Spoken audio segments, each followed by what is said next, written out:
नमस्कार साथियों, ये फंडामेंटल थ्योरम है और लास्ट थ्योरम है। ये थ्योरम नंबर 5 है। 5 ही थ्योरम है इसमें। डिफरेंशियबिलिटी कैसे की जाती है और किस किन चीज़ों का डिफरेंशियबिलिटी पर कोई फ़र्क नहीं पड़ता है, ये इसके बेसिस पे फंडामेंटल थ्योरम दी गई थी। ठीक है, इन्हें अलजेब्रा ऑफ डेरिवेटिव्स बोल रहे हैं, जो ठीक भी है बोलना, कोई दिक्कत नहीं है। अब ये लास्ट थ्योरम क्या कहती है? Let f and g be defined on an interval. F और जी दो फंक्शन है, डिफाइंड है किसी इंटरवल में। इंटरवल का मतलब कोई भी घेरा होगा, इसमें आते हैं वो एफ और जी। आर डिफरेंशिएबल, और दोनों के दोनों डिफरेंशिएबल हैं। कहने का मतलब जो d y over d x निकलता है दोनों का, ठीक है, एट एक्स नॉट, जिसमें निकलता है वो पॉइंट है एक्स नॉट, और वो भी इंटरवल आई में है। लेकिन कंडीशन ये कहते हैं कि जी एक्स नॉट बराबर नहीं है जीरो। अच्छा, अगर जीरो हो जाएगा तो क्या होगा भाई, अभी समझेंगे। Then the f upon g, the function f upon g is differentiable. तब कहते हैं एफ अपॉन जी भी डिफरेंशिएबल हो एट एक्स नॉट होगा, एट एक्स नॉट एंड, और किस फॉर्म में है? एफ अपॉन जी का differentiate at x not equal to g x not f dash x not minus f x not into g dash x not upon x sorry g x not का whole square. इस रूप में होना चाहिए। वैसे मैं आपके लिए बता दूं कि इसी रूप में ही होता है।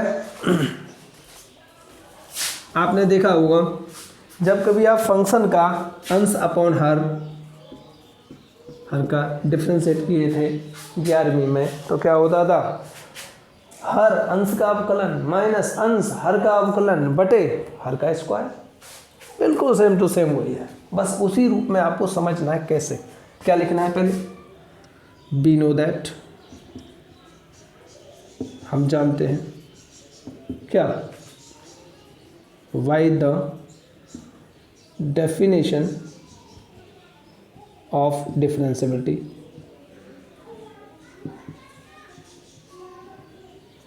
क्या जानते हैं? जब फंक्शन हमारा f है तो f dash x not equal to limit, क्या है भाई हमारे पास? मुझे थोड़ा सा स्पेस आपके ज़्यादा चाहिएगा। x minus x not f x minus f x not upon x minus x not. चलो मिल जाए, कोई बात नहीं। एंड जब फंक्शन हमारा g है तो g डैश एक्स नॉट बराबर limit x minus x not और g x minus g x not upon x minus x nought. भाई कोई भी फंक्शन हो, जिस रूप में है उसी रूप में लिख देंगे। नाम ही तो है, जब फंक्शन g हो गया तो g लिख दिया, f था तो f लिख दिया। अब कोई p कहेगा तो p लिख देंगे इसकी जगह पे। काम तो एक ही है। अब हम कहते हैं चलो लो फंक्शन f अपॉन g ले लो।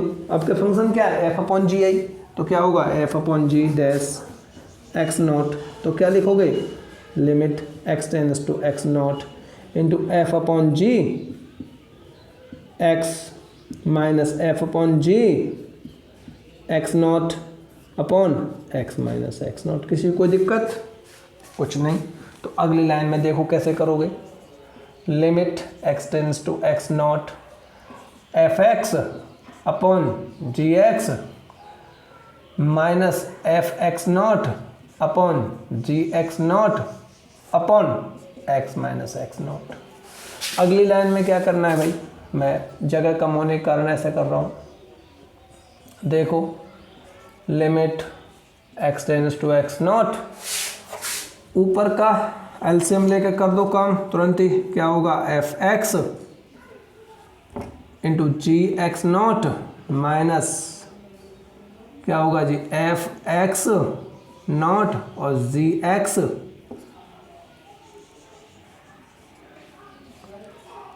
अपॉन क्या? G x not, g x और जी एक्स नॉट अपॉन क्या है? X minus x not. ये हो गया। अब आप चॉइस है आपकी, f not f x not g x not जोड़ लो, या एफ एक्स जी एक्स जोड़ लो, ठीक है, जैसे हम पहले जोड़े थे। तो क्या है,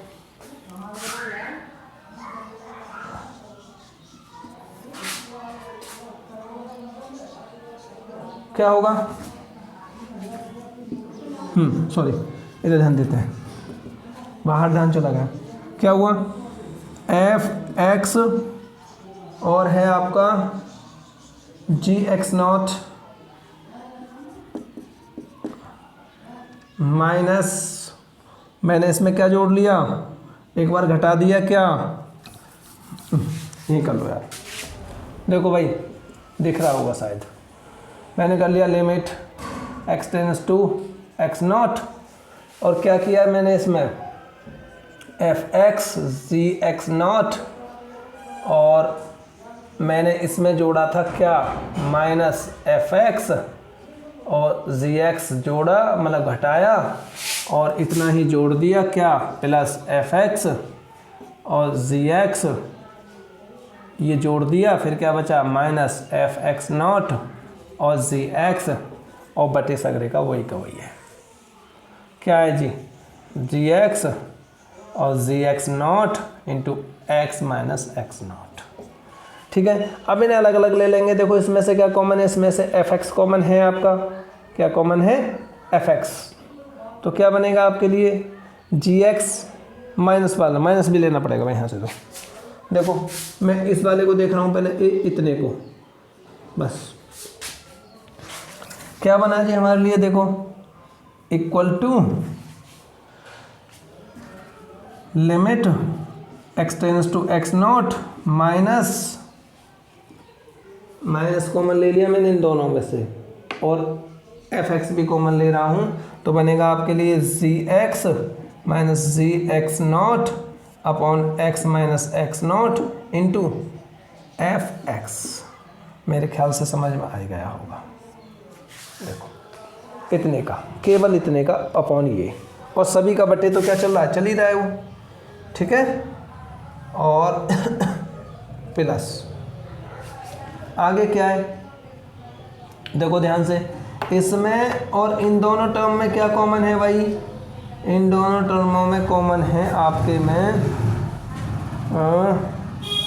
सबसे पहले तो कोई ऊपर ही मिस्टेक हो गई, क्या f x not and g x, तो इनमें क्या कॉमन है जी एक्स आप करो, ओके, तो क्या बना plus F x minus f x not into x minus x not, और क्या आ गया जी एक्स भी कॉमन ले लिया हमने, ये हो गया ऐसे करके, ठीक है, लिमिट ऐसे लगी हुई है, इस पर माइनस है, ये वाला टर्म माइनस है और वो पॉजिटिव है, और अपॉन टोटल क्या है जी एक्स, मैं इसी में मल्टीप्लाई कर दूँ, यूँ जी एक्स और जी एक्स नॉट, ऐसे ही जी एक्स और जी एक्स नॉट, ओके।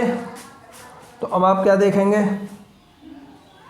और टोटल बटे भी कर सकते हो, इसे तो सभी का बटे कर लो एक साथ, इस वाली कंडीशन में ना g x not, okay.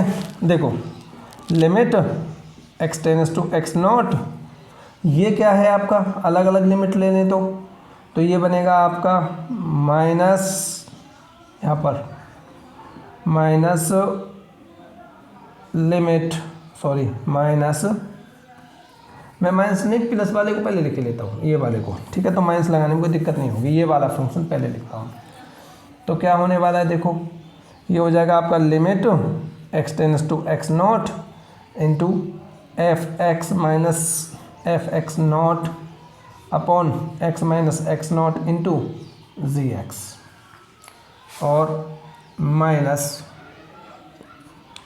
Limit x tends to x nought, अब इसे लिख लो g x minus g x not upon x minus x not into f x, okay, इस प्रकार से ले लिया, कोई दिक्कत नहीं है ना।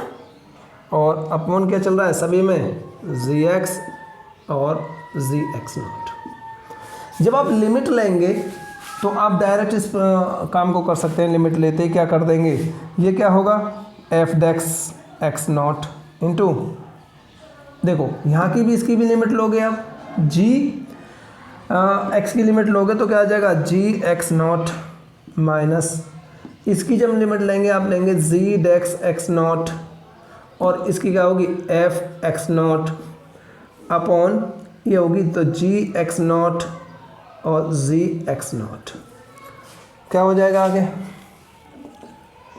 F dash x not g x not minus g dash x not f x not upon g x not का होल वर्क। ये क्या था हमारा f upon g dash x not पर, ठीक है। तो यही प्रूफ करना था, ठीक है। आपकी सभी थ्योरम हो चुकी हैं पूरी, अब आपको एक एक करके इन्हें सीख लें, समझ लें, क्योंकि एग्ज़ाम में ये पूछ ली जाती हैं। और मैं आपको बता दूं कि पूछी कौन सी जाती हैं, तो फर्स्ट तो नहीं पूछी जाती है, ऑब्वियसली पूछी जाती है आपके लिए थर्ड एंड फोर्थ फिफ्थ, ठीक है, ये पूछ ली जाती हैं। ओके, आपके लिए ये चैनल बहुत यूज़फुल है, बहुत ज़्यादा आपको एग्ज़ाम के दृष्टि से अच्छा कोर्सेज प्रोवाइड कराएगा। क्वेश्चन आपका ऐसा कोई नहीं रहेगा जो सॉल्यूशन ना मिल सके। आपका यदि कोई भी क्वेश्चन है तो मेरे व्हाट्सएप नंबर है आपके पास 9627847584 पर आप व्हाट्सएप कर दें या फिर कॉल कर सकते हैं, लेकिन करें तभी जब आपको क्वेश्चन पूछना हो, ठीक है। Okay bye.